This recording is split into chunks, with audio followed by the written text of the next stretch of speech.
Hello, everybody, and welcome to the midweek debate. Yes, we know it's Thursday, it's not Wednesday. Yesterday, we couldn't do the live because our day jobs took over. Our day jobs took over. We have to put food on the table. Yeah, yes. We have to put food on the table. Yeah, Casey, how are you doing, man? Good to see you. Good to see Yeah, you. I'm fine. I'm fine. I'm doing great. I'm doing great. It's Mm-hmm. good to be here. Mm-hmm. You know, Yeah. like you said, the our job took over, but well, we love you guys and we love talking about Manchester United. So we had to, still make our time to come and be here. Yeah. Yeah. Yeah. Um. Ooh. Ooh. No sound detected on TikTok. That's strange. That is strange. Anyway, I'll sort that out as we go. So Casey, it's good to be back. The last time we had a chat was when we were with you in that massive Arsenal game. Yeah, Arsenal fans are still rattled. United fans are still happy. yeah. After all those days, what do you make of that game? What do you make of that feeling of finally getting a win at the Emirates after 7-8 years? Yeah, I was talking to an Arsenal fan. I know they won their game yesterday, 3-2, but he Hmm. was still livid. He said he doesn't care losing in the Champions League. That he's angry. He lost to Manchester United at Emirates. That took me Yeah. aback. We don't Hmm. understand Hmm. what we just did. Winning Man Yeah. City. I mean, sacking our coach. We are going to play Hmm. Man City and Arsenal. A lot of people didn't expect it, Yeah. including myself, including a lot of Hmm. Manchester United fans. We didn't expect this kind of result, but Yeah. we got one over. We got two over Man City. Now we won Arsenal, the best team in Europe. Yeah. We won them. So it's a good feeling. It's a good feeling. Hmm. It's good to be a Manchester United fans now. It's been a long time we've had positive energy around the club, around the fans, even around the players. And so True. it's good. It's good to now. Let me give an example, guys. Hoyland scored yesterday. Hmm. Now in the blogs, I'm not seeing anything about Manchester United being the problem. Rashford scored also. Do you know that if we had not won our last two games, once Hoyland scores, the True. headlines. You know what the headline is going to be like. Yeah. Yeah. That's why I keep saying, It's win more of your an matches. agenda. Forget about any other thing. Win your matches. The results will speak for itself, which is what Mm. Amorim didn't do. No matter how we love him, Yeah. which is what Yeah. Amorim didn't do. True. True. Yeah. One thing that I have enjoyed seeing online is the meltdown that Arsenal fans have had. They've been through it all. The 5 stages of grief. So denial. I think. Let me see. What are the 5 stages of grief? I don't know why I've forgotten all of them, but let me just a quick Google here. 5 stages of grief. Uh, Let me use this other browser because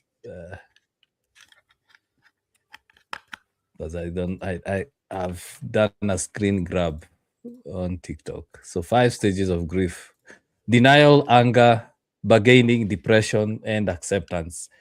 Casey, they've gone through it all. Yeah. These guys have gone through it all. Denial, they were like, how could we lose to United? A lot of them we are blaming. A lot of them we are blaming Ateta, blaming Arteta, others, Gokeres, yes, blaming and VAR because of yeah, Dorgu. They're saying yeah, handball. yeah. It was actually a pleasure to watch. And then they went through anger. They got angry at United fans for bantering them. They got angry at Ahmad for posting that. You remember the Ahmad posts on Yes, yes, X. yes, yes, yes, yes, Yeah, they yes, got yes, yes. angry at Ateta. They got angry at the team. They got angry at VAR. Then they went to bargaining. They started saying that, they are in the Champions League. United are not in the Champions League. United finished 15th. uh, they are the top of the table, all that. Then we went to depression. Depression is where now they start clinging on history.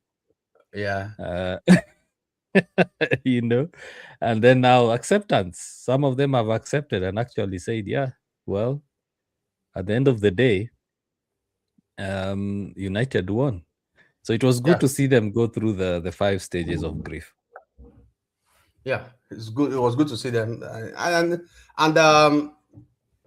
I hope it continues. Hmm. Yeah. I hope it continues. Yeah. So one of the big topics, the big debates we have today, Michael Carrick has won two big games, City and Arsenal. Is he the one? Is Carrick the Hmm. one? Now, um I was going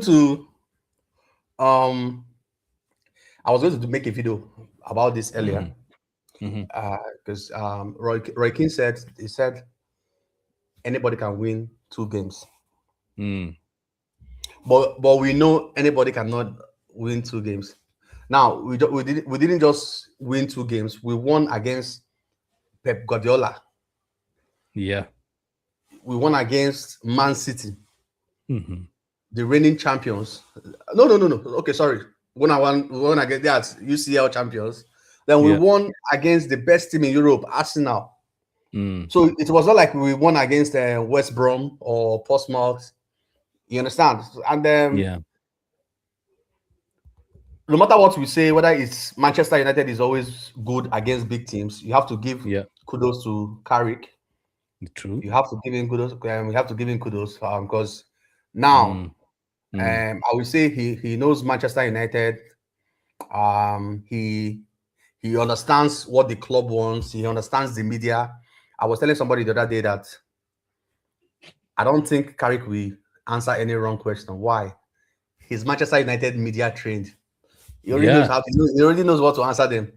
That won't Yes, get he does. them high. That won't get them.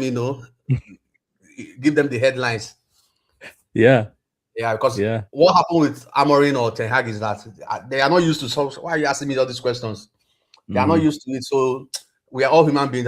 There's a stage it will reach to. You will give out, say what Yeah. you're not supposed to say. But Carrick understands the media because he has been at Old Trafford. He understands the pressure, so he's been taking it so well, and it's translating in the pitch.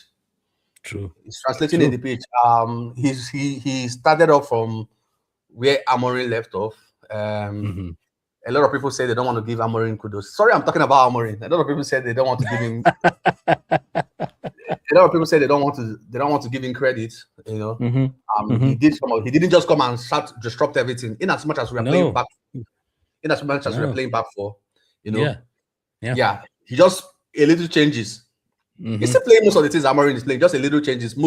He just played Mino, moved Bruno, then the back four. Sometimes they even still switch back in play. Yeah. Yeah. Yeah. Yeah, so we are winning. That's just the most important thing. We are winning. And the real Mm. test will come against Fulham. I hope it continues. I hope it continues. Well, for me, Carrick is doing a good job or has done a good job in those two games, Yeah. considering that players look like they are playing with much freedom.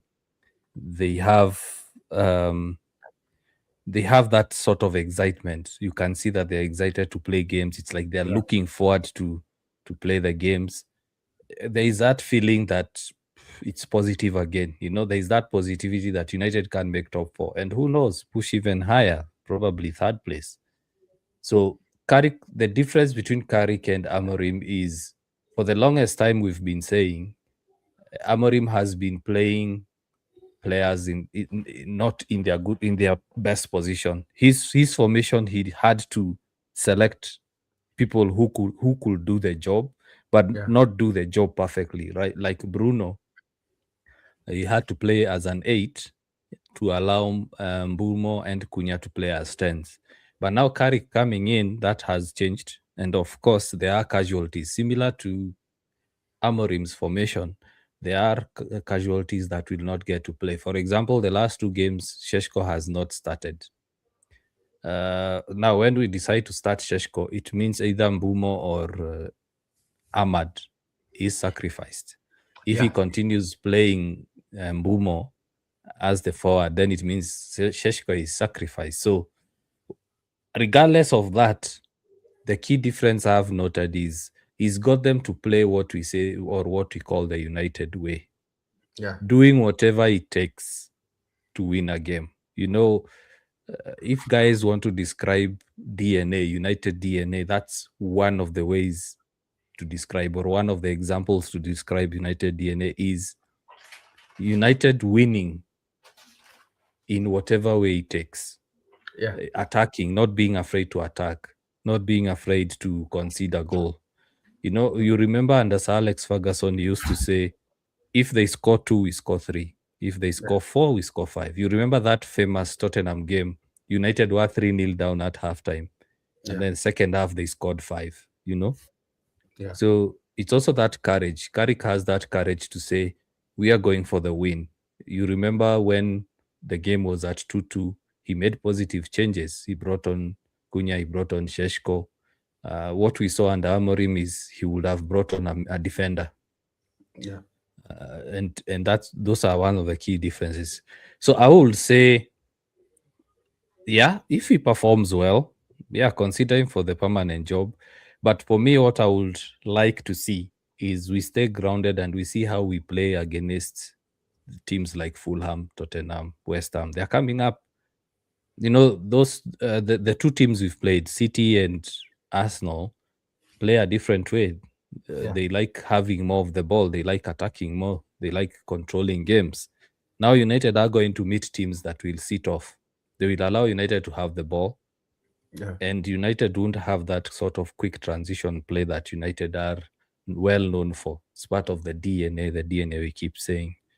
So yeah, that now I believe the true test of Michael Carrick's tactics, game management, and all that is coming now with these small teams. And United have a chance. United have a chance to solidify top four, because if you look at the games that are coming, Casey, they are all winnable. yeah. Yeah, they are Mm, winnable on paper.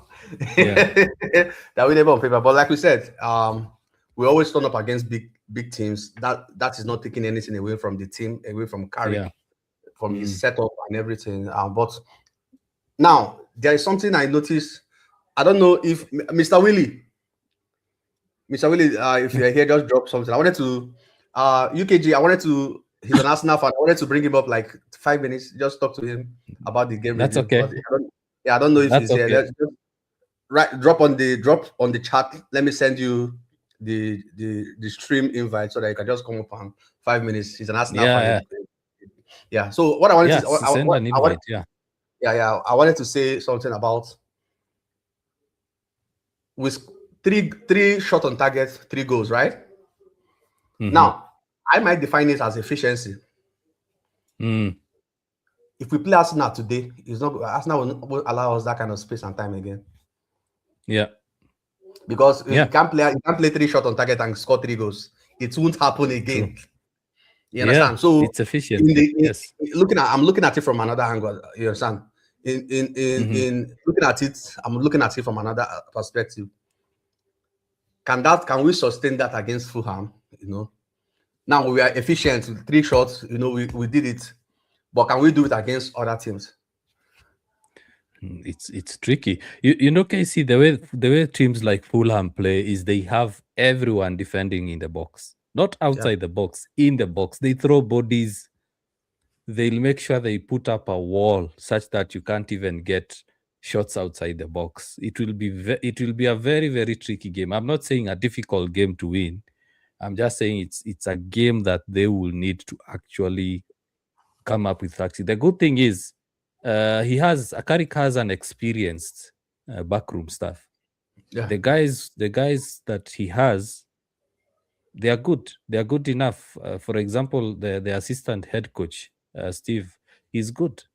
He's experienced. He's been able to manage high profile players for England, and in such kind of competitions, you need very good in-game management. yeah, But yeah, I agree with you in terms of that efficiency, like 3 shots on target, 3 goals. and I think the attempts on goal were like 8. Yeah.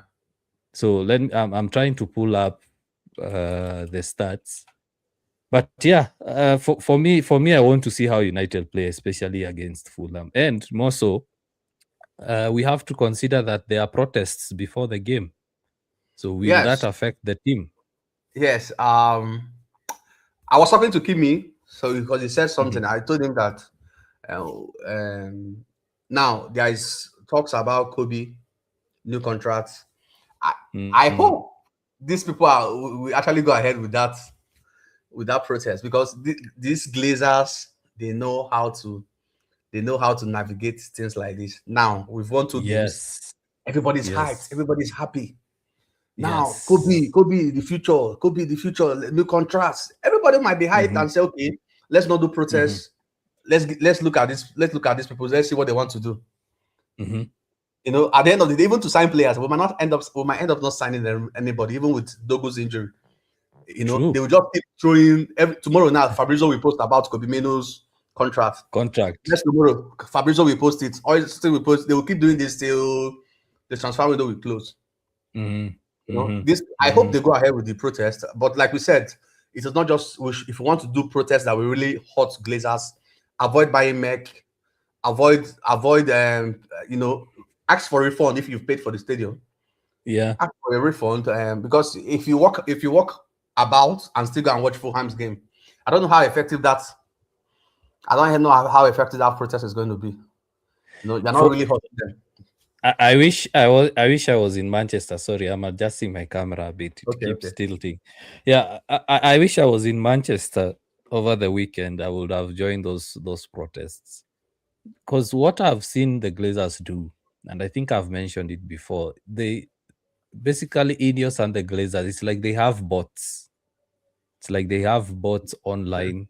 Because whenever you go and share something negative about them, they always find a way to bring down that post. Like you'll find the replies there, guys are like, no, INEOS have come on, they've renovated Carrington, they've bought Mbumo Kunya, they've done this, they've done that, and we forget there's mistakes they've done the past 2 years. Now, when it comes to the Glazers, they like running the club with popularity. You know, the American style of managing sports is also done by popularity. That's why Yeah, you hi, see, hi, hi. yeah, hype. That's why you see they have this model of drafting players using statistics, and I don't like this statistical era we are in because it was more in American sports. Like if you listen to basketball, if you watch basketball, that is, if you watch football, American football, if you Yeah, basically watch their sports, the commentary is all about stats. It has always been about stats. They say this player has had such and such, he has done this, he has done that, and now it's made its way to football. English football or Yeah, football in general. The commentary is more of statistics than actual gameplay, you know. Now to come back to the Glinios ownership, these guys run the club by popularity. It's like they have a team that goes online, checks what the fan base is saying, and then come out with a counter measure, you know. Like they didn't want to sack Amorim. They had no intentions of sacking Amorim, but they did it because, of it was course, he popular. came It out was with. popular to Saka. Yes, it was popular to sack Amorim at the time, and also the fact that he exposed them. The moment he exposed the football leadership, they were like, "Ooh, no, the results are not good enough. Let's sack him." But they were comfortable previously. They were comfortable with him finishing 15th. They were comfortable with him dropping points week in, week out. And they did say they are going to back him, you know. So now you see the other thing that has happened, Casey, since the 1958 group announced that there will be protest. How many controversial topics have we had around United?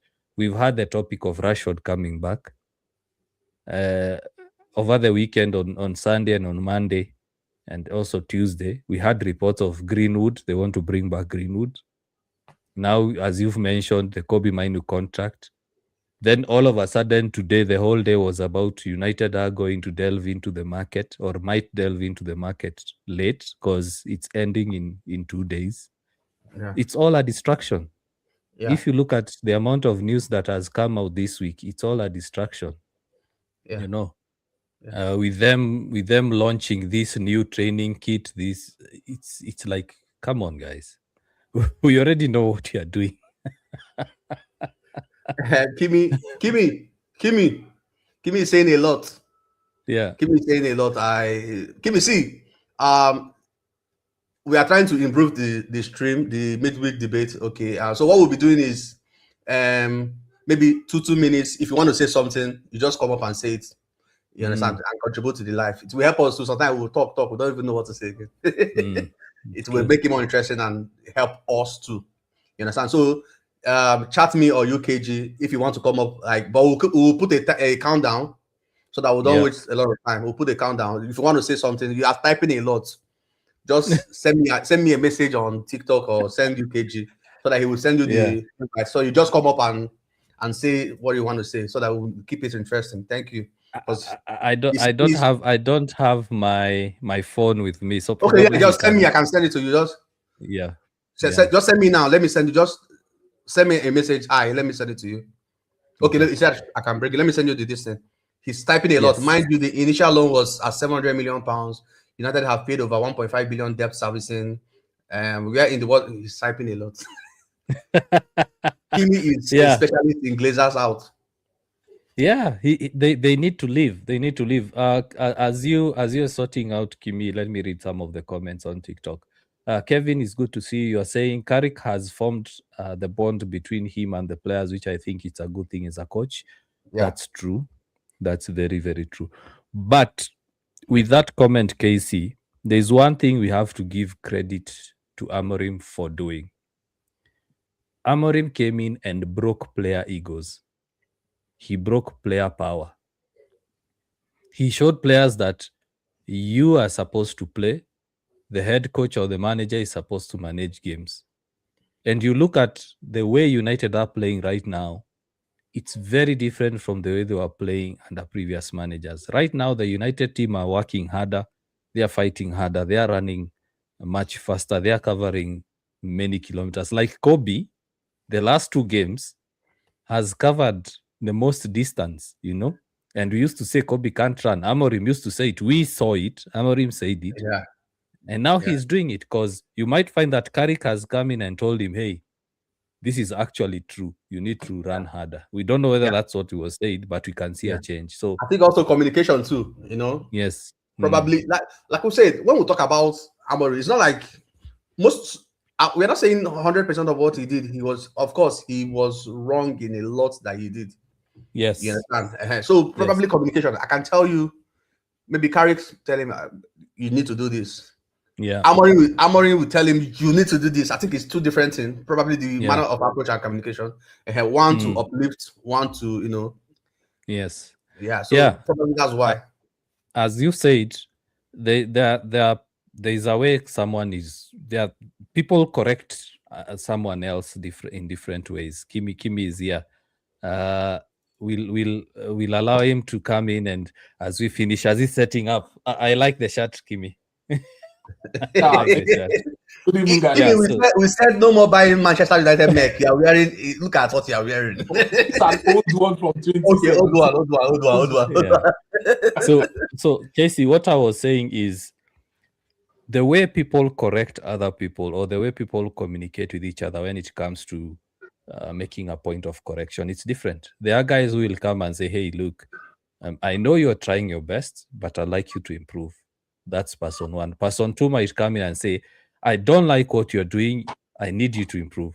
Then person three will be like, nah, I won't correct him. Let me just look for someone else who'll do what I can do.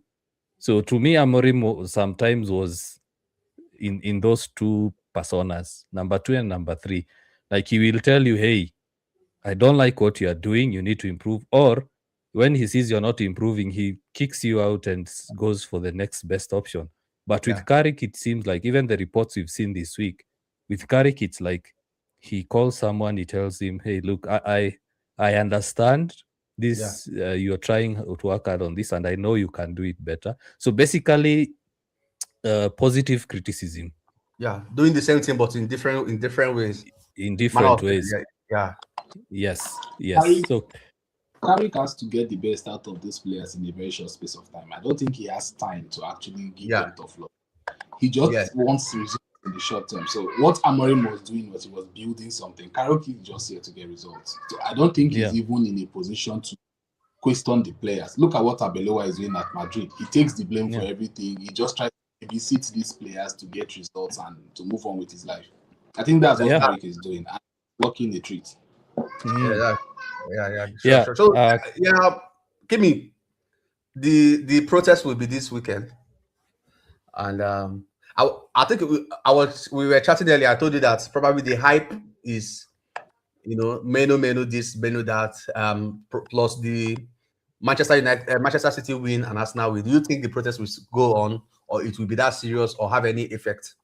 Consider all things considered. Protests will always have effects. That's the thing. I know some Manchester United fans like having defeatist mentality, but you see protests, it will always have effects, especially now that we are winning. This protest is even going to have more impact now among Manchester United fans now that we are winning, because it's like we are winning. We've won our last 2 games and fans are still pissed off. Fans are still angry. And I will keep saying it to every Manchester United fan. These guys bought Manchester United on a leveraged buyout. That is illegal in today's sports business. You can't do it anymore. That should tell you about how bad the whole system of how they came into power in this club is, right? They took a loan of, I think, 650 million or 700 million pounds. We've paid 1.5, double what the loan was Manchester United has paid, right? And then it's a whole situation. It's very funny when we want to actually analyze what is going on with the ownership at Manchester United, because INEOS own 27% of the club, if I'm not mistaken. That makes them a major minority shareholder. And now they are being given powers to fix the sporting side of the club without powers to actually pay these debts. People think that if Manchester United are winning matches, we are going to make more money, we are going to pay the debts. No, the club is structured to service debts, not to pay it off. And that's what we are talking about. Why we are putting so much pressure on these owners. Manchester United as a club is structured to service debt. Manchester United did not owe money because we built a stadium. We did not owe money because we were irresponsible with buying players. Manchester United was gifted debt by these people, and they are not interested in paying off the debt. For you can imagine, KC, over the last 23, 24 years, we've paid 1.5 billion in interest. We've not touched the initial loan. They are not interested in touching that loan. They are comfortable keeping Manchester United in debt, comfortable taking out money from this club, not putting in anything. For example, look at our revenue. If Manchester United was a serious club that was even interested in doing more than debt servicing, actually chipping at this debt, we will be done paying the debt by now. Will actually be done, but they're comfortable paying 70 million every single year, and then they open their mouth and they tell fans that the club does not have money to buy players. Ding, ding, ding. Who is making the club broke? This club is producing enough money to run itself and sustain itself. And you see people that are coming out to say they are businessmen. Come off it, man. There is an ethical way to run a business. You don't buy a business, load the business with your debt, force that business to pay, right? Force that business to keep paying and servicing your debt. You're not even paying it off. You're servicing your debt. At this point, what people are saying to INEOS and the Glazers, especially the Glazers, what everybody's saying to the Glazers is, you've made enough money. Sell the club and move on. And it's not an easy conversation, because obviously these guys have had their clutches on the club for a while. You don't let go of a cash cow, so to speak. And that's where the fans need to come and speak up for an institution that they love so much. We have owners, Casey, we have owners that don't care about the club, right? Whether we like it or not, the Glazers are basically the majority shareholders at Manchester United. They basically own the club and they don't care about the club. And you have INEOS, for their part, that are trying to fix things, but they do not have enough power to effect changes that actually matter. And that's what we need to look at. INEOS do not have the power to effect changes that actually matter at Manchester United. That power still resides with the Glazers. And that's what everyone needs to remember. And everyone needs to look at it and think. Where in world football, do you have an owner like Sir Jim speaking so much about signing players, about the state of the club, but he does not have power to sign the big checks? Whatever he wants to do, he still has to consult with the Glazers. Did you guys not find it odd that INEOS still had to discuss with the Glazers when they were talking about planning for the future of the club and signing a new manager, talking about January signings and the signings for the summer? I don't know if you're seeing what I'm talking about. These guys own the club. These guys call the shots. What INEOS can do is bring up their plan, and if the Glazers don't green light it, it won't be done. So we are now left in a situation where Sir Jim and INEOS take the blame when things don't go wrong, right? But Glazers are responsible for things going wrong behind the scenes. Manchester United are told they don't have money. INEOS do not have the power to pump money into this club, no matter how much they will want to. That still resides with the Glazers. That's use the debt. That's one of the problems that INEOS have. INEOS cannot invest more money compared to the shares they have. Basically, their minority ownership, as well as their major role at the club is the footballing department. So this deal that they made was to do with United being in multiple competitions, not to win them, but to generate money. I remember when the first conversation to Sir Amorim started, it came from the Glazers, who said that they were worried that United wouldn't make Champions League and they will lose out on that revenue. Wow. It was not about United not winning the Premier League. It was about United not making it the Champions League, and not making it the Champions League, they would make losses. So if they make losses, it means the dividends will be less.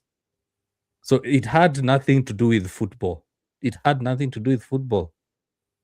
The other thing, as Kimi has said, United even signing a player like Šeško, like Lamens, they had to send an email to the Glazers, wait for them to wake up the next morning for them to sign off. That's how Manchester United is run. It's run via emails, then meeting here. You know, you look at the Glazers, they are nowhere to be seen at Old Trafford.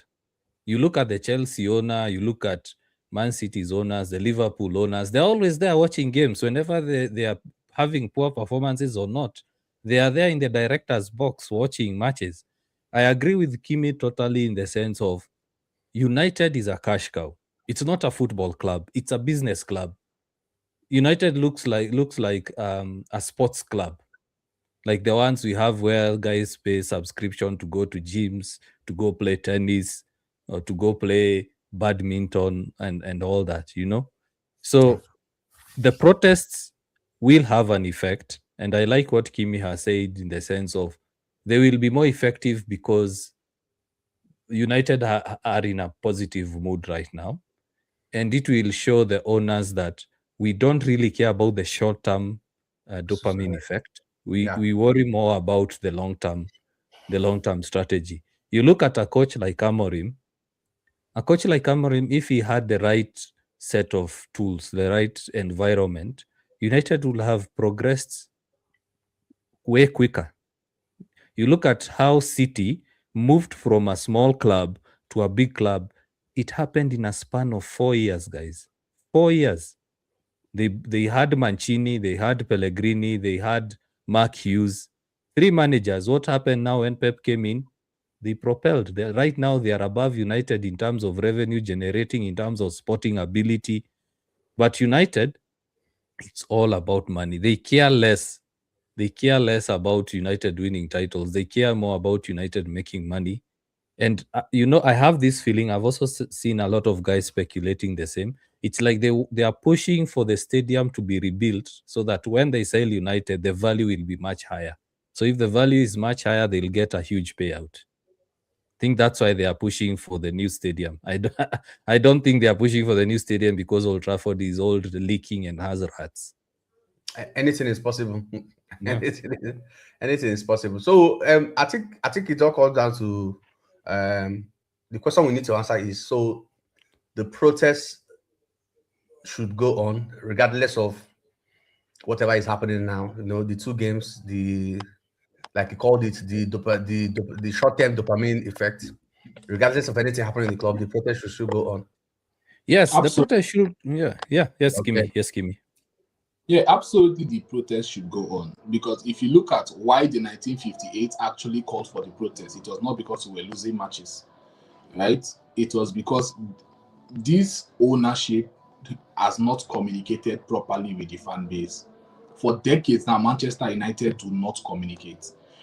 INEOS have come in and the noise from INEOS has been trust the process, trust the process, trust the process. People could trust Arsenal's process because there was a plan. It was communicated to both the fans and everybody. Even though you are not going to tell us the intricate details of what you are doing, there is no It's communication visible. as to what Manchester United is trying to do.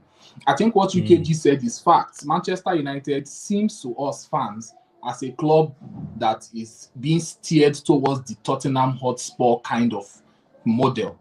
Stay in the Champions League every year, keep getting these guys money, keep getting the Champions League money, keep sharing the money around, and there's no ambition to win any other thing. And that's what Manchester United fans do not want. The constant paying out of servicing of loans should stop. There should be a proper plan to pay off this loan. There should. A club like Manchester United that can guarantee you revenue of £763 million at the minimum every year should not be in this amount of debt. We should not be in over £1 billion of debt. 1 year revenue is enough to settle more than half of the debt. If that's imagining now, of course, this is me being in dreamland where we don't pay wages and all the other things, right? I'm just imagining just money coming in. It's enough to pay up this debt. So if you sit down and you look at it, if Manchester United actually sit down and structure themselves over the next 10, 15, 20 years, even with the Glazers, this debt can be paid off. The fact that the club is comfortable servicing the debt, servicing the interest, not even the debt, just the interest debt. on the Interest of the pay debt. just the interest, and they're comfortable every year doing whatever they want to do. It's a disgrace. And if the 1958 call of this protest, I will lose every single respect I have for them as a group and as an association. I am telling you the truth. I am fully behind it. Wherever I am in the world, I am fully behind that protest because what they outlined is actually in the heart of every Manchester United fan. What is the way forward? There doesn't even seem to be a plan. I think, thank God, on the pitch over the last 2 weeks, things have been working out. That can change at the drop of a hat. That can change at the drop of a hat. Manchester United fans don't seem to think. Injuries can derail our season still. We are dangerously light at left back. An injury to Luke Shaw and it's over for us. Dorgu is out for 10 weeks. We should be on our knees praying now that Luke Shaw isn't getting injured. They are yet throwing away yet another transfer window. You're throwing away yet another transfer window, forgetting the fact that the best player that Manchester United have signed in the last 15 to 16 years, right, has been from that January window in Bruno Fernandes. So you cannot tell me that you can't get a good player in January if your scouts are actually doing the job, if your recruitment team is actually active.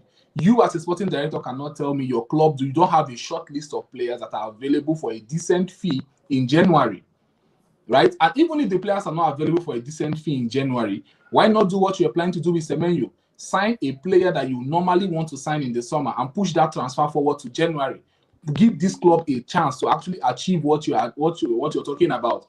There doesn't seem to be a coherent plan. The owners of the club say one thing, their actions say another thing, and that is what the fans are angry about. You keep telling us you want to win the league, UKG. Do you feel you are closer to winning the league in 2028? You see, you feel you can win in 2028?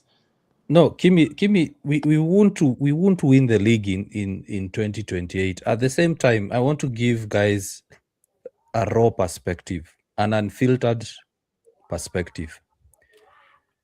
You look at a club like Real Madrid. Let me start from the top.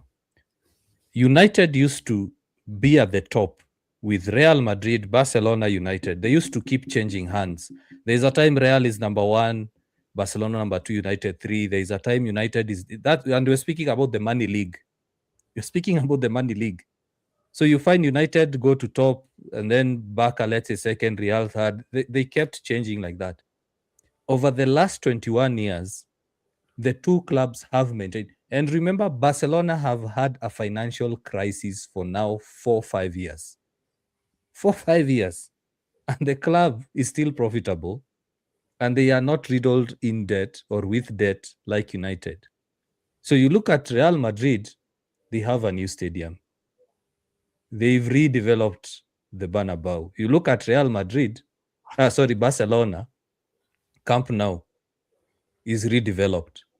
What have United done over the last 24 years? Nothing. The club was bought in 2005. We are in 2026. That's what, 21 years? Nothing. During that time, the top clubs around United have built new stadiums. Real Madrid, Barcelona, Arsenal, Man City, Bayern, all of them have either gotten a new stadium or redeveloped. You look at Arsenal, they were selling their academy players because they built the Emirates and they needed to pay off that loan. Look at Arsenal right now. They can easily go buy players for 65 million, just like that. They can go and get Declan Rice 100 million, just like. In fact, if Arsenal hear that Baleba or Elliot Anderson is 150, they'll afford it because they don't have loans. You look at United. United are in a position where they hear Baleba is 100 million, they walk away. It's like telling Real Madrid, Baleba is 100 million, then they say, nah, we won't buy him for 100. There's someone who's cheaper. Or, let's wait till his contract is down 1 year. Probably the value will come down. They don't do that. They go for the player. Right now, United can't afford to pay 200K worth of salaries. Imagine now United fans are the ones telling City that they are overpaying on salaries. United fans are judging City for paying Donnarumma 500K a week right now. And United used to do it comfortably. Kim, if you can remember in KC, Cristiano, he was being paid 500K. Who else was being paid 500? I think Cavani was on 400. Ibrahimovic, I think, was on 450. Right now, United can't even afford. They are negotiating a contract with Kobe. If Kobe asks for 150, United will tell him no.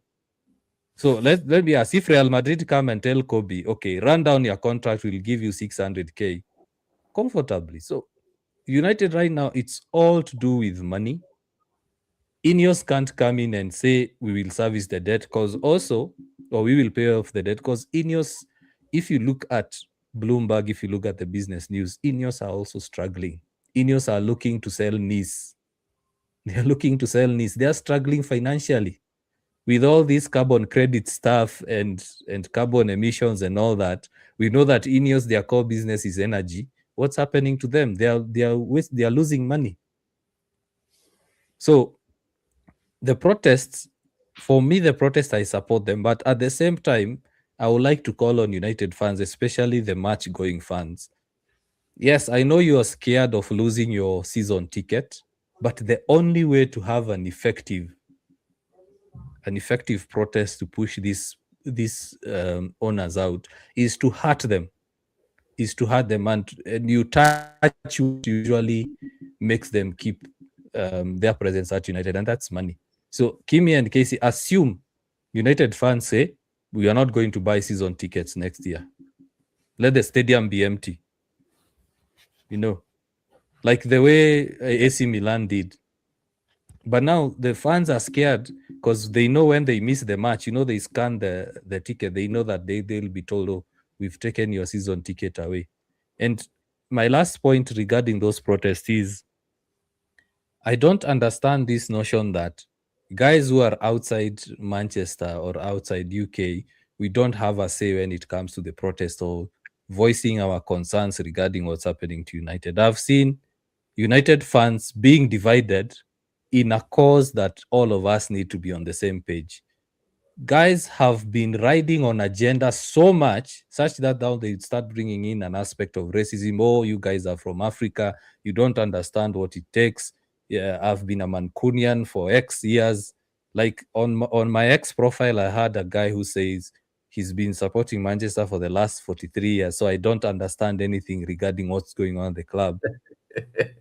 So, and it was regarding my point about the season ticket. Like I was saying, guys should actually not buy season tickets. Then he says, oh, you are in Africa, you don't even know what it takes to get a season ticket. But all I'm saying is just sacrifice for the short term so that we have long-term gain. Because Casey, as long as these Glazers are getting the cash, they will stay.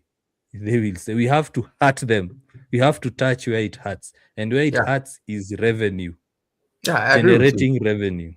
I agree with you because if you shout on the streets, carry placard and what have you, if you finish and go back home, in fact, if we shout on the streets when we finish, we'll go in and watch Fulham game, right? Mm. We paid for Yeah. those seats. We'll buy drinks as we are going in. We'll buy popcorn, Yeah. making them money. So what is the need of shouting outside? Can I Why give did you you an why example did of you shout outside? yeah?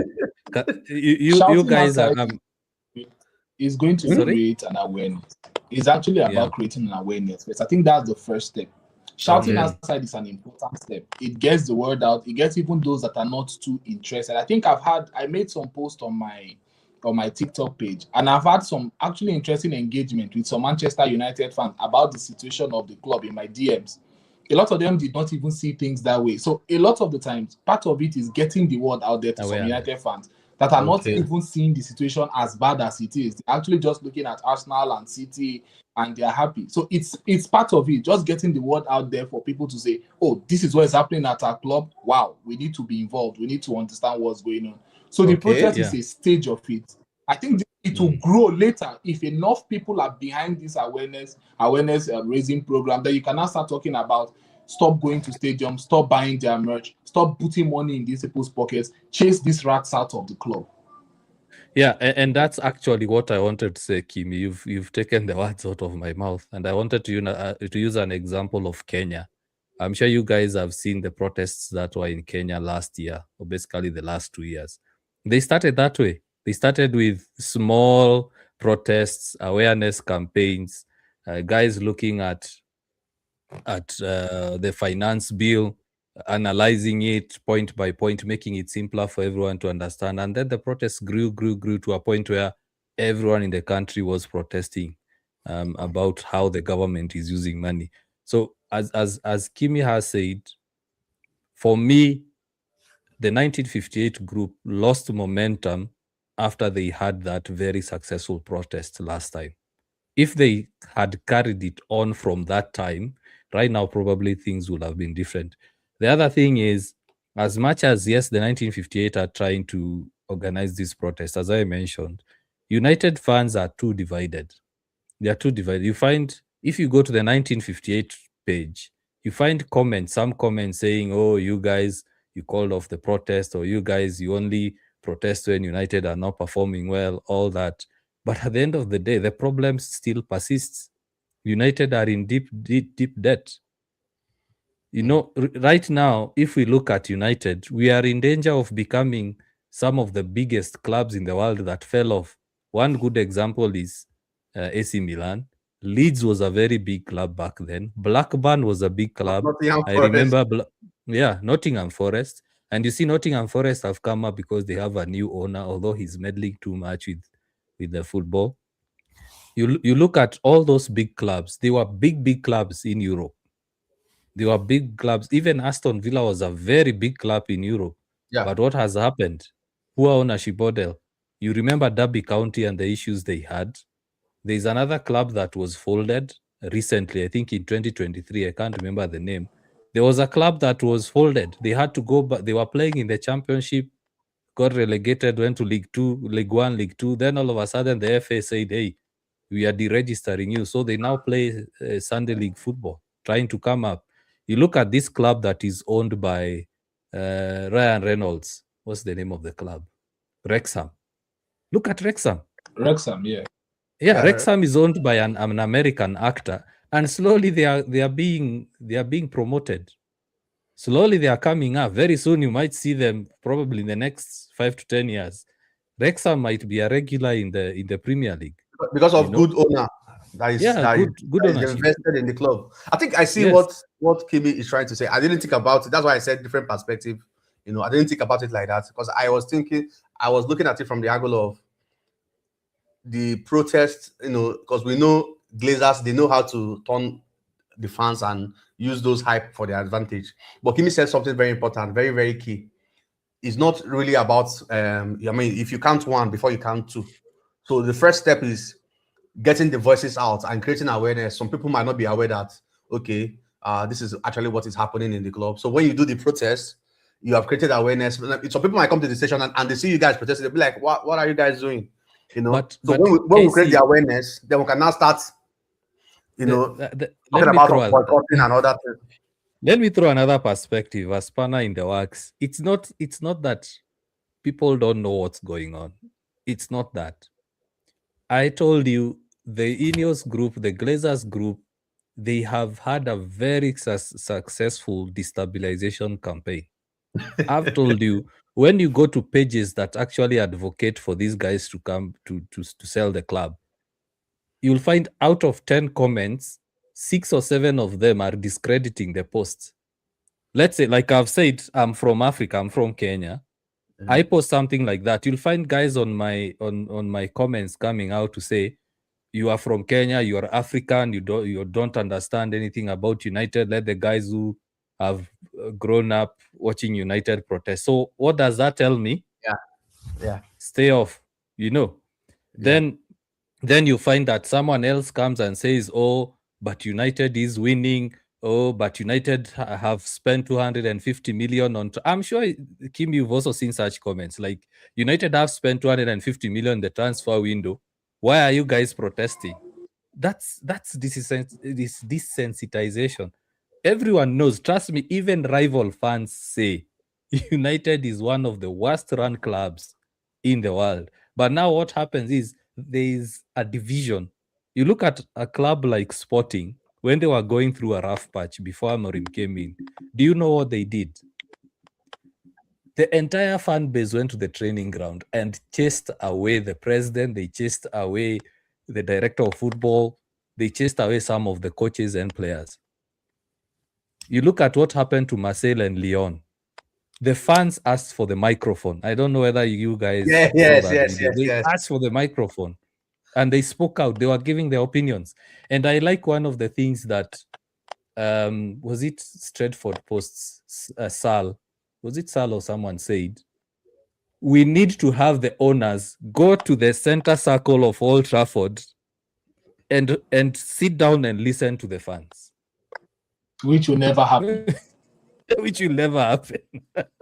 But you look at that perspective, you're like, these guys, as Kimi has rightfully said, they are rats.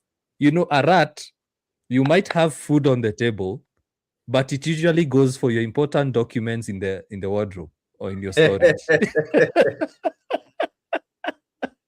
Or like Kimi's shirt.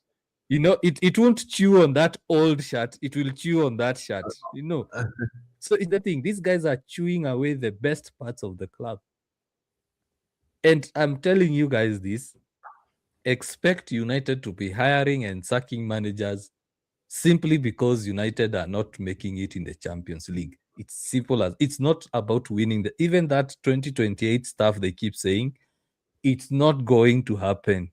It's all about Champions League, being in the FA, getting to the semi-final, final there. Because if we are serious, guys, United finished 15th last year, and United didn't move like a club that finished 15th. Look at Sunderland. Sunderland were promoted. They bought 26 players.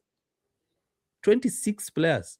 A promoted team. You look at Liverpool, won the Premier League, invested £500 million on new signings. You look at City, over the last 12 months, trying to win the title, what have they done? They spent £600 million.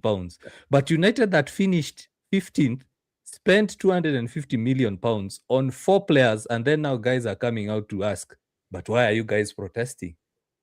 Amorim was given 250. Is 250, Kimi, is 250 million pounds enough to take United to the Premier League title? Don't forget, Luke Shaw has been good, guys. Luke Shaw has been good, so we don't need to spend money. Exactly. We have... Now you see what I was saying. I said sometimes they will just work with... Anyway, we'll see, because if we keep talking about Glazers, so many issues around them. But we are not done with the issues, Casey. I think we also need to discuss a way forward. I think maybe that may be another discussion for another day, not today. Yeah. But we also need to discuss a scenario where we see these guys leaving the club. Yeah, I know we it will we go are into planning a lot of conjecture, a lot of ifs and buts, but then maybe we need to have a discussion where how do these guys leave this club? How do the fans get these guys out of this club? Yes. Because a lot of the fans are not even interested in the protest because they feel hopeless. They feel like no matter what they do, these guys are not even going to leave. So why bother? Why waste our time? Why not just enjoy the moment? If we win against Fulham, wow, 3 wins, we are happy. The next time we start losing 6 games in a row, we are back in the pits. Some fans have resigned themselves to that kind of life. Yeah, we are going to have the big debate. Every month we usually have the big debate. So I'm sure, Kimi, we will ask you to come on. United Talks will also be there. KC. So we are going to have the big debate next week, sometime next week. But now, speaking of issues, Morocco and Senegal, big money sanctions and fines. CAF. Hey, CAF is, I saw the fine. I was like 600, 300, man. But I think we were discussing this earlier before we came live. I think it's just politics, diplomacy, and try to please these Moroccans. All right, I've got to be at work in the next 15 minutes, so I have to go, guys. Thank you so much for having me. All right, okay. Yeah, no worries. Okay, all right. So I think it's just politics. Of course, the sanctions are we were expecting it. You don't walk out from a final, from a football game, no matter what. But I think, CAF. Well done to CAF. Well done to CAF. The most important decision that they made, which I believe they made, is they rejected. Morocco said they should declare them winners of the tournament. Because according to them, Senegal players worked out. So I think the most important decision in that sanction is that they rejected Moroccan's request. Anything about the money is not a problem. The money is not a problem. They will sort it. Senegal will sort it out.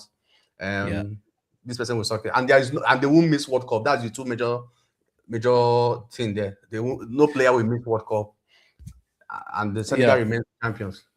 To me, I don't think CAF would have gone to FIFA's jurisdiction to the World Cup. I saw guys speaking about it.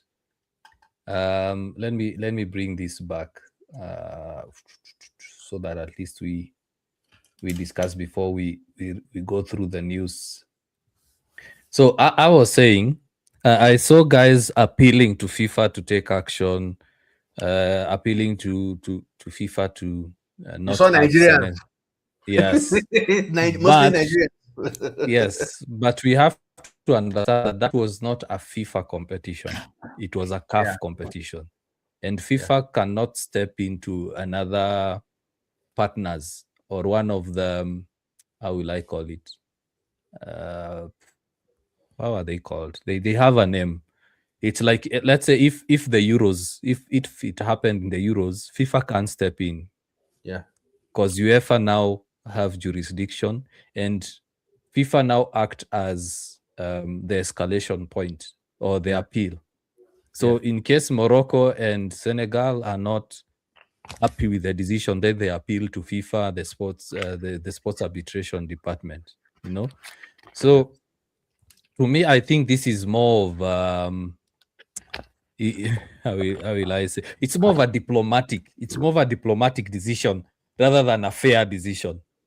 If we are honest, it's more of a diplomatic decision. It's like if they take away the title from Senegal, then the guys will start saying, "Oh, you see, favoritism, racism, and all that." Senegal deserved because Morocco didn't take the penalty well and all that. At the same time, if they only sanctioned Senegal and they did not sanction Morocco, then the same discussion will have been, oh, you see, they are biased against Africans. They are favoring the Arabs. They are favoring North Africa. You also have seen this debate that it seems like the host nation has to win the has to win. AFCON title. So to me, it's a diplomat. It's, as I said before we went live, it's a decision that you decide not to make everyone happy, and at the end of the day, everyone feels that it's fair. It's like, Casey, when you have kids at home, you come home with a fruit. You have like 2 kids. You can't give one and leave the other. You have to split it so that both of them have. Or it's a case where one child needs a pair of shoes, the other one does not really need a pair of shoes. So what you do, you can buy 2 pairs of shoes, or you buy 1 pair of shoe, and then the other one you get him or her something else. So yeah, that's the case. Let's go through the discussions, the deliberation that was made by CAF. So the CAF disciplinary board took the following decisions: to suspend Pape Thiaw, the head coach of Senegalese national team, for 5 official CAF matches. So that means it's only CAF competitions. Yeah. Yes. Yeah. So that is CHAN and AFCON. Right? Yes. But let me ask you, Casey, World Cup qualifiers, are they CAF competitions or FIFA competitions? Are they run by CAF or FIFA? I think CAF have their own qualifiers, right? Yes, the AFCON qualifiers. So and then they are World Cup qualifiers. So it's different. Yeah, so it's different. So Pape Thiaw was fined $100,000. Ooh, that's a lot of money. That's a lot of money. And then you find probably his salary is like 10,000 USD. Yeah, I think the president or association will pay it. It's not the one that will pay that money. Yeah, I think it's the association that will pay. And then to suspend the Senegalese national team player Iliman Ndiaye for 2 official CAF matches for his unsporting behavior towards the referee. To suspend Senegalese national player Ismaila Sarr for 2 official CAF matches for similar behavior. To fine Senegalese Football Association $300,000 US. Ooh, that's a lot of money. Yeah. That's a lot of money. 300,000 for improper conduct towards its supporters. Conduct of its supporters, which brought the game into disrepute in violation of CAF disciplinary code of conduct. But Casey, now I usually ask, how can the federation control fan behavior? But I think it's normal. It's normal if the fans, if Manchester United fans, let's say we go to an away match and we do something, I think it's they won't find individual, they'll just find the club. So we know how to sort it out. My question is, how can a federation control, let's say, 5,000 people? How? It's difficult enough to control a handful of people, like 5 people, 10 people. Then you're asking guys who sit in an office somewhere to control the fans who are in the stadium. That, to me, doesn't make sense. Yeah, it doesn't make sense. But of course, if I pay a fine, I'll give you guys a tongue thrashing. Nobody should do this. If you do this, you're not going to travel to the World Cup. I think that's just it. But in this one, even everybody's happy with the way the fans responded. So this one won't be a problem. You understand? This one won't be a problem. Everybody's happy with the way fans responded. To me, I see that rule as being absurd, to be honest, because it works for club football in the sense that as a club, you can ban the player from attending matches. Let's say, Casey, you and I have a season ticket at Old Trafford. It's easy for Manchester United to say you are not going to attend an away match because they'll notify the away team. And also, the home, the at Old Trafford, I won't be allowed to access the stadium. But for international matches, how can Senegal, or let's say Nigeria or Kenya, decline someone from attending a match? Are you going to have police officers as the stadium looking at a list of people? Or will they have a system that says you are banned by the National Federation, you can't attend matches? To me, that rule, I think that it shouldn't apply. It's difficult. It's not that it shouldn't. It's difficult to apply it in a national team setup because, I mean, Casey, I can be Kenyan, go to support Senegal. I'm not a Senegalese fan. Yes. Yeah, I that's went true. there to support Senegal, then I misbehave. So Yeah, why yeah. am I being fined? Yes. Yeah, I think it's just like like you said, it's just a way to, try to appease both sides. I had a report that they now said towel is not part of the keeper's equipment. Have No, you heard it's that not. before? It's not. It's not. It's not. They are only allowed a water bottle. Oh, so it's raining. The keeper don't have to clean his face. No. A towel, that's why you saw even that rule in the EPL saying you should not wipe the ball with a towel, because the towel is not part of sports equipment. Oh, okay. Because I was That's why thinking. you see them taking the shirt and wiping the ball, because the towel is not allowed on the pitch. It's not part of the sporting garment. Because a lot of people were actually upset with that particular rule. It was like, why are you saying towel is not part of? What would the keeper do when it starts raining? Oh, okay. Yeah, that's why you find someone like Onana uses Vaseline on his gloves. Yeah, That's okay. why you also see them like spitting on gloves, because at least spit makes it a bit rough than water. I'm sure you've Okay. seen goalkeepers Yes. spit on their gloves and do this, because spit, even if you have water on your skin and you spit on it, the spit usually like dries the area and Yes. somewhat waterproof. Oh, Yeah. okay. Makes sense. It's not part of it. It's not part of it. So moving on. They also find an additional. So the first 300,000 was improper conduct of the supporters. The next 300,000 was unsporting conduct of their players and technical staff in violation of CAF disciplinary code. The second 300,000 case is fair because they can control players. The first one, I don't think so. And then the final verdict to Senegal was to fine the FSF 15,000 for misconduct of its national team due to 5 of its players having received cautions. Why would you fine someone 15,000 because of a yellow card? It's not a red card, it's a yellow card. They are just doing everything possible for Moroccans not to complain about that.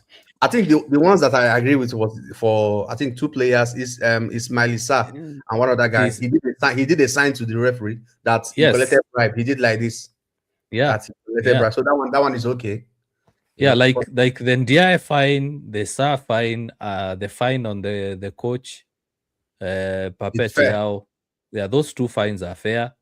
The fine on the team conduct is fair, but 15,000 for yellow cards, it's not fair.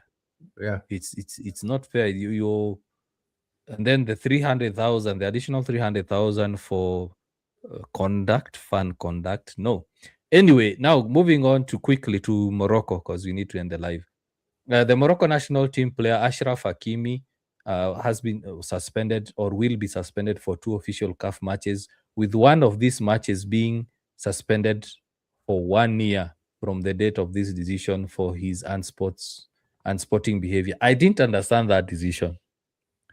So Ashraf Hakimi has received 2 official CAF, will be suspended for 2 official CAF matches, with one of these matches being suspended for 1 year from the date of this decision. So I can't understand this decision. You give him 2 suspensions and then you make 1 suspension to be suspended for 1 year. Then why even have a suspension in the first place? Okay, to suspend the Moroccan national team player Ismail Saibari for 3 official CAF matches for his unsporting behavior. Saibari was also fined 100,000. Wow, that's a lot. His own was actually obvious. I expected more from him. Yeah, because he was the one blocking that guy. Yes. And then to fine the Moroccan Football Federation 200,000 for inappropriate behavior of the stadium's ball boys during their formation match. To fine the Moroccan Football Federation, or they can control those ones too. They can control those ones because they work for them. Yes, they are selected by them, so that's a fair fine. To fine the FRMF, that is the Moroccan Federation, $100,000 for improper conduct of their national team players and technical staff who invaded VAR review area and obstructed the referee's work in violation of the principles of fair play and integrity.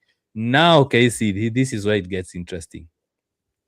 The Senegalese Football Federation was fined 300,000 for unsporting conduct behavior of their players and technical staff in violation of disciplinary codes principles for fair play, loyalty, and integrity.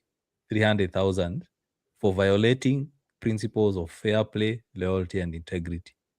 On the other hand, Morocco were fined 100,000 for invading VAR area and obstructing referees' work. And then they cite the same principles, fair play and integrity.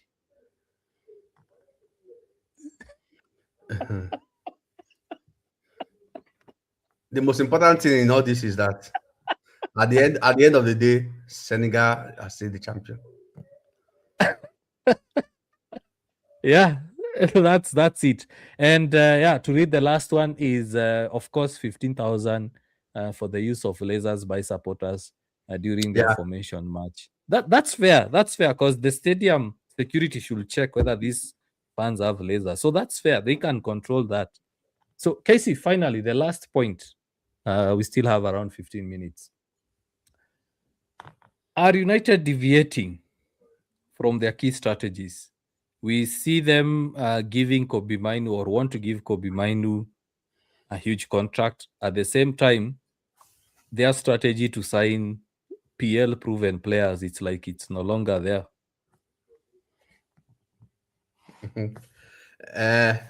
Ayama is here. Okay. Okay. I would have brought you up, but there's no time. So no, we still have like 10 minutes. You can come on for. Do you want chat? Drop it on the chat box if you want to come in. He loves talking about Kobe Mainu. Drop it on the chat box if you want to come in. But he has to do it. He has to do it within 10 minutes. Okay. Just drop it on the chat box if you want to come in. So anyway, before he joins. Before he joins, so that to talk about I made it like he commented on my post. I made a post about it. Why are we offering a new contract to Kobe Mainu? He just played 1-2 good games, and somebody. That's why I said sometimes when we say something, it's not out of spite or something. It's just to get different perspective. Just like Imi said something now about the protest being good because we are winning. This is the right time to do protest. So somebody said something. They said, why they give contracts to players now, why he supports giving contracts to Kobe Mainu now it's not because he has had 2 good games or had good game, it's because he's young. Giving him contract tells him that he's part of the future.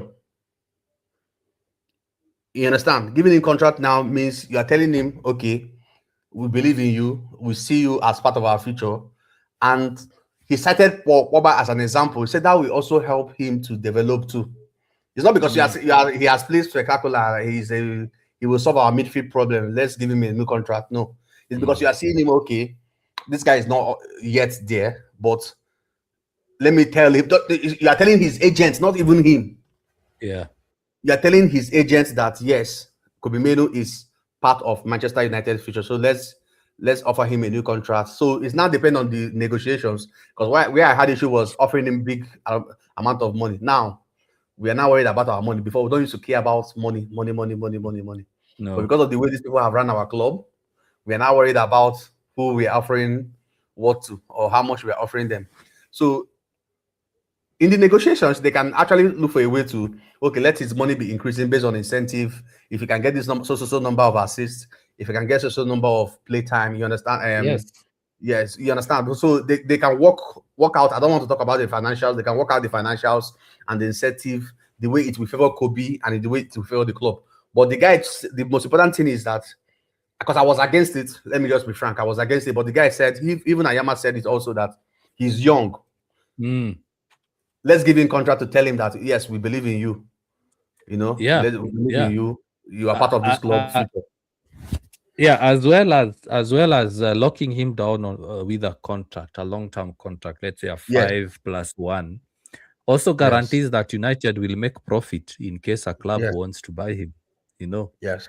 What I'm against is a while back there were rumors that he was asking, or not him, or the agents were asking for 200k. You remember under Eric Ten Hag, he was a key figure. 200. Yeah, so that time the agents were asking for an improved contract because he's playing more. He played for England, and they asked for 200k. I was like, no. For me, I would say players, we need what INEOS are doing. I like, as much as INEOS have made mistakes, but what they are doing, I like it. We are going to give you a contract based on your performance. You see, like right now, Casey, the way Mbumo and Cunha are performing, if they continue performing that for the next 3 years, by the time they're asking for a renewal and they ask for 300k, double the amount they are earning, you can comfortably give it to them because they've proven that they are working hard for that amount, or they work hard to deserve that amount. I agree in the sense that Kobe has played 2 good matches, but that shouldn't be one of the reasons why we are giving him a contract. As I said, I've gotten to that point of despair where I really don't care who stays or leaves at United, because I just want to see United play good football and win titles. So Kobe getting a contract, to me, it's a good thing. But if the club cannot get to a point where they don't agree, I wouldn't feel too sad that he has left. I think I've gotten to a point, I mentioned to you, Casey, that even if Bruno leaves, I wouldn't feel too sad. Yeah, because we've had this notion that this player is more important than the club. No. Can you imagine if Man City kept hold of Aguero and say that they don't want Haaland because Aguero is performing well? They would have missed out on a lot. You know?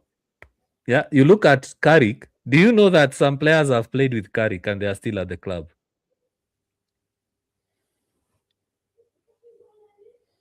Yes.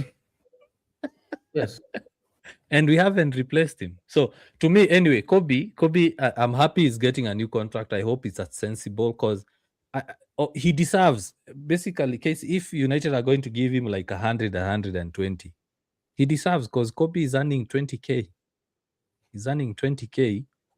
And it's basically 20K. It's 20k. He's only earning 20k, and that's basically the first professional contract he got when he came to the first team. So he deserves. Honestly, he deserves a new contract. Yeah. Looking at it now, he deserves. Ayama, give Kobe Menu a contract. We are still waiting for him. He has now 8 minutes to come on and say something. I think he said he's at work or something. Oh, okay. So give Kobe Menu a new contract, please. Yes.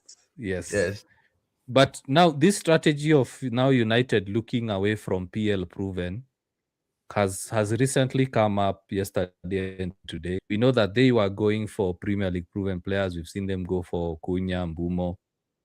But now it seems that they might be shifting away from that, especially with midfielders. But Casey, now where my worry is, Dorgu is injured. Kimi mentioned it when he was on that.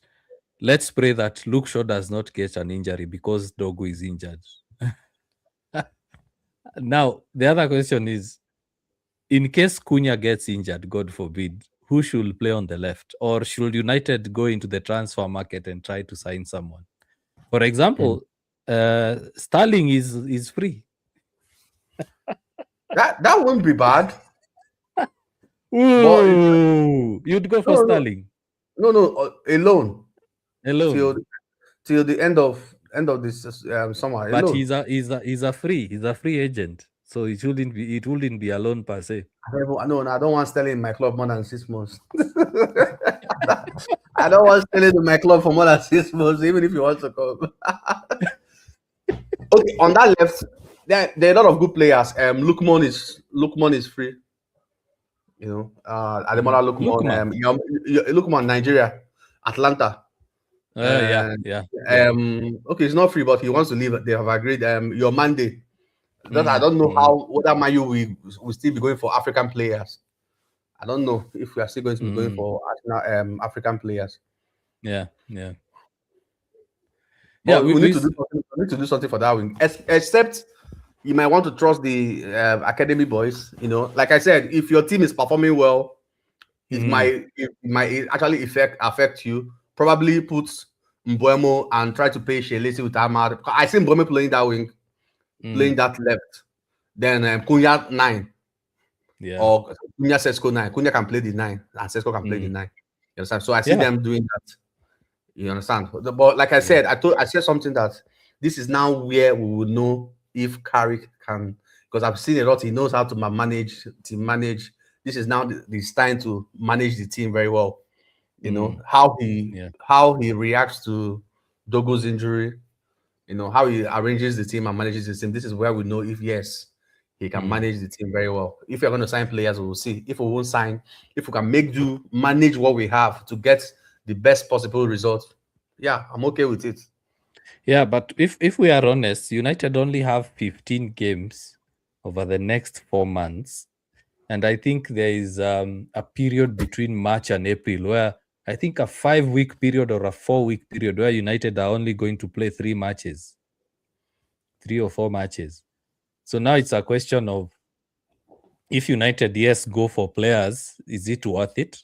Considering that United are only in the Premier League, there will be a period where it's only one game in 2 weeks because United are not in the FA Cup.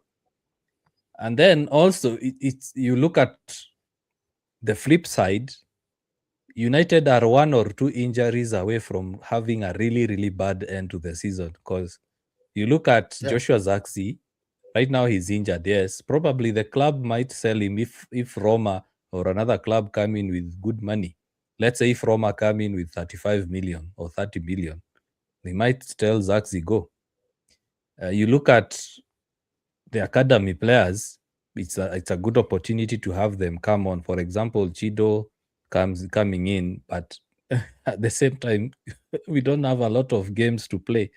So I think INEOS will go for the risky move. They'll go for the risky move of let's hold on till summer, because there are only 15 games in the next 4 months. I'm sure we will manage that. I'm sure they are thinking we can manage 15 games in 4 months. Because I think other than, is it next week or the other week, it's the only week United have 3 games in a week. That is playing weekend, midweek, weekend. And then in March, April, there are a period of around 4 weeks. It's 3 games, 4 games. Yeah, so Casey, let's read a couple of comments, then we end the live. We only have 3 minutes left. The chat today has not been as active. Rio, thanks for chatting. You say, I think 3-4-3 cannot work in the EPL, especially with the kind of players we have. I think it can. Because right now, 3-4-3, Casey, is it not the newest formation in town? Because it's like every team is playing a 3-4-3. I was watching Napoli and Chelsea yesterday. That was what they were playing, both teams. That was what they were True. playing. Yeah. Yeah, I also watched the PSG and Newcastle game, and most of the time, okay, of course, PSG, we know they set up as a 4-3-3, but it ends up being a 3-4-3. And Newcastle also set up the same. They were playing three at the back. It is like that time where, sorry? Somebody said 3-4-3 is actually the future of football. You know, the football used to evolve. I think that's what INEOS wanted us to be ahead of it, but the DNA is stronger than the DNA was strong. Manchester DNA was stronger. Yeah. DNA was stronger. Yeah, and just to remind guys, Antonio Conte won the Premier League at Chelsea with 3-4-3. Yeah. He did. Before even everyone else in the EPL started playing 3-4-3, he had already played it. With the sort of players United have, it didn't work. Probably United need to sign players for that system. Let's see any other comment. The chat has not been really active. Netro Savage Gamer, good to see you. Big up. You're saying Bruno, Shaw, Heaton, and Dalot. Yeah, those are the players, Casey, who played with Carrick and now are being coached by Carrick.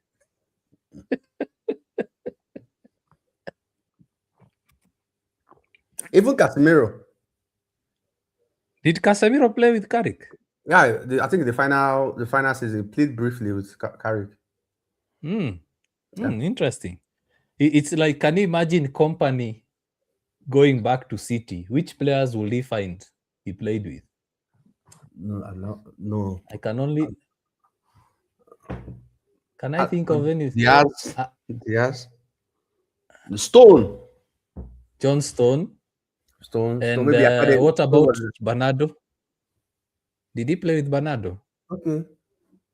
Maybe Bernardo, maybe Stone and Bernardo. Yeah. But every other player has left. Another one, actually, a good one would be Van Persie going to Arsenal. He wouldn't meet anyone he played with. Nobody. Another one is Chelsea. Yeah. Everyone left. Abelua went to Real Madrid. Real. Yeah. I think nobody is there. I think maybe Carvajal should be their oldest player there. Yes, Carvajal should be the oldest player. But I don't even think he played with Abel. No. Abelua is an old guard. Yeah. And then finally, we have Mogidi Governor is saying, I can't believe we are closing the transfer window without signing a number 6. Well, it is what it is, but at the end of the day, who knows? INEOS might delve into the market later on. So Casey and I will be here on Saturday for the live watch along, the Fulham live watch along. And we'll be starting a bit early so that we can cover the protests. Probably, who knows? We'll have who knows? We'll have more guys on with us for the watch along. Probably. Yeah. Who knows? And then sometime next week, we will have the big debate. We will have Kimi. We will have United Talks. Casey Reacts TV and myself will be here for the big debate. So Casey, anything you want to say before I hit end stream? Yeah. Okay, guys. Thank you so much for supporting myself. Thank you for supporting UKG. And remember, always support United. Keep the fire burning. See, let's go with this momentum as we face Fulham. Support the coach, support the players. Forget about every other thing, and we should come back from being divided to be Manchester United. True. Lanzo, big up. Our final comment of the day. You are saying, I hope we take either Baleba or Henderson. Honestly, Casey, I would go for both. Both. Even if I had money, I would go for 3 of them. I would go for Baleba, Wharton, and Henderson. I would go for all of them. Yeah. Because we don't have options. We need to start playing like City. Look at Arsenal remove 4 players and they put 4 quality. They did not put 1 quality player. They put 4 quality players back on the pitch. Yeah. You look at City, they have Semenyo, they have Savinho, they have Ryan Chaki. all playing in the same position. And some of these players can play in multiple positions. Like I'm sure Baleba can play as a 6, he can play as an 8. Wharton can play as a 6, he can play as an 8. Henderson can play as a 6, as an 8. Mainu can play as a 6, as an 8, as a 10. So we need that kind of options. Those kind of options, sorry. So guys, see you on Saturday. Of course, tomorrow we usually have the Chaos Squad Ground show. Last Friday we didn't have one because I was still held up at work. I think, Casey, what I'll be doing, if I can't go live, I'll just be doing a recording. Okay. Case, yeah. Make sure you also check out Casey's channel. He has very, very good videos on his TikTok account as well as YouTube. And Casey, let the guys know, when do you go live? Because actually I missed your live show today. No, I was just testing this life. So I was trying to do a test up. I wanted to go out, so I wanted to set up, then go out. So when I come back, I just enter the live. That's what I wanted to do. But I'll still get back to you on that. I go live as a spirit lead for now. Okay. But I need to have I'm working on having now you see people are getting used to the Wednesday, Yeah. You see, we don't have enough comments today because they are used to coming live on Wednesday. So I need to have that stability to maybe if it's Monday. I'm trying to do it in a way that it doesn't clash with your time. You understand? And so I maybe between Monday or Tuesday, I'll have a specific day that I come live.